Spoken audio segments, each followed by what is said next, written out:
The Isle of Man TT has always carried a name that feels both sacred and dangerous, a place where the line between triumph and tragedy is thinner than the white line on the road.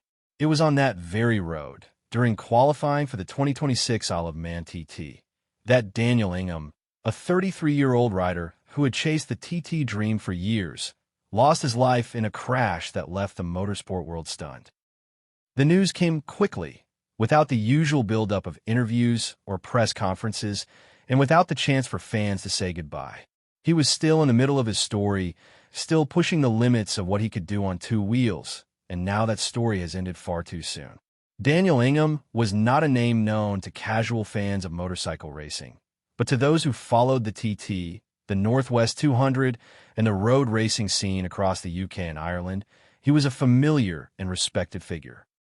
He was a rider who had spent years grinding through the ranks, learning the craft, and building the kind of reputation that comes from consistency, courage, and an unshakable belief in himself. He wasn't the fastest rider on paper, but he was the kind of rider who could make a difference in a race, who could turn a modest machine into a contender with sheer skill and focus. That was the kind of rider he was, and that was the kind of rider he would always be remembered as. His crash during qualifying came at a point in the session when the track was still drying, when the rubber was still finding its grip, and when the margin for error was razor thin. The Isle of Man TT is a race where the road itself is the opponent, where every bend, every crest, and every straight can punish a mistake in an instant. On that day, Daniel's bike lost traction at speed, the rear wheel slid out from under him, and the bike and rider were thrown into the air. The impact was violent, the kind of crash that leaves no doubt about the forces at play. The safety crews rushed to his side, but the injuries were too severe, and despite their best efforts, Daniel Ingham was pronounced dead at the scene. For fans watching on television, the crash played out like a blur of color and noise. The camera caught the moment his bike left the ground, the moment the barrier flashed past, and the moment the dust and smoke from the tires filled the air around him. The grandstands, which had been a roar of cheers just seconds earlier, went quiet for a moment, as if the entire crowd held its breath, waiting for the first sign that the rider was okay. In that silence, every watcher knew that Daniel's life was hanging in the balance, and that the difference between a career-ending injury and a fatal crash could be measured in inches.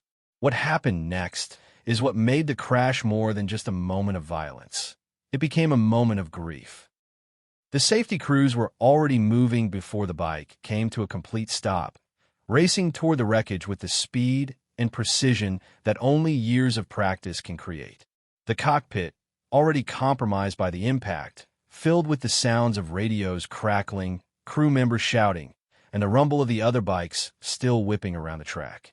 When Daniel could not be revived, the crowd released a wave of sorrow that turned into a quiet, collective mourning. It was a small, fragile moment, his body still, his helmet off, his family getting dalet, but the fact that he would not be riding again was nothing short of a tragedy. Still, the emotional toll of the crash was impossible to ignore. Daniel, who had already proven himself capable of competing at the highest level, now found himself facing the invisible aftermath. The lingering fear, the memory of the impact, the realization that any rider, no matter how skilled, can be at the mercy of a chain of events beyond their control. In the days that followed, interviews with his family, friends, and fellow riders revealed a quiet vulnerability behind the determined smile. They spoke about his love for the sport, his dedication to his craft, and the way he made people feel when they were near him. They didn't blame the track, didn't downplay the danger, and didn't glorify the crash. Instead, they treated it as a moment of reckoning, a reminder that the line between triumph and tragedy runs through every lap. For fans, Daniel's crash became more than a highlight reel moment. It became a symbol of the courage that road racing demands. It's one thing to watch a rider win a race, but it's another to watch a rider ride away from a crash that could have ended their career and still climb back onto a bike. That's what Daniel's death at the Isle of Man TT demonstrated. The quiet determination that lies beneath the glamour of the sport, the willingness to accept the risk and keep pushing forward. The crash could have been a story of what if, but instead, it became a story of what is. A rider who faced the worst and still found a way to keep going. The Isle of Man TT has claimed many lives over the years, and each one leaves a scar on the community. Daniel Ingham's death is no different, but it carries a special weight because of the way he lived his life, the way he rode his bike, and the way he made people feel when they were near him. He was not just a rider.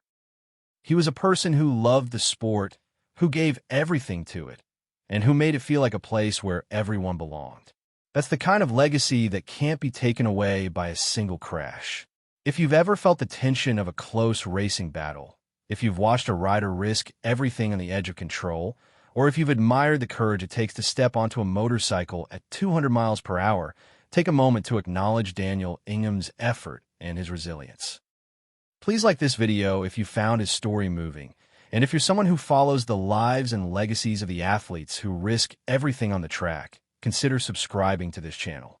Together, we can keep remembering the people who push the limits of speed, skill, and courage, one race at a time.